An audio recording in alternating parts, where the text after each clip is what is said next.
ایک بہت بڑے بزرگ ہوئے، غالباً حضرت خواجہ معروف کرخی رحمۃ اللہ تعالی علیہ، ان کی دکان تھی بغداد شریف کے بازار میں۔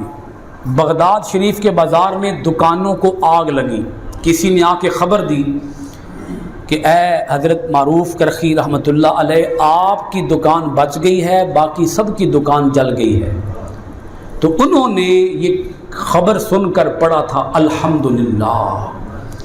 اور معروف کرخی رحمۃ اللہ علیہ بعد ازاں بیان کرتے ہیں کہ مجھے 30 سال ہو گئے ہیں اللہ تعالیٰ سے اس گناہ کی معافی مانگنے پر جو میں نے الحمدللہ پڑھا تھا، کہ یا اللہ جو میں نے الحمدللہ پڑھا مجھے معاف فرما دے۔ یعنی اس موقع پر الحمدللہ پڑھنا بنتا نہیں تھا۔ کچھ سمجھ آ رہی ہے کہ نہیں آ رہی؟ اس موقع پر یعنی اپنی دکان کے بچ جانے پر تو انہوں نے پڑھ لیا الحمدللہ، لیکن دوسروں کی دکان کے جل جانے پر انہوں نے انا للہ نہیں پڑھا۔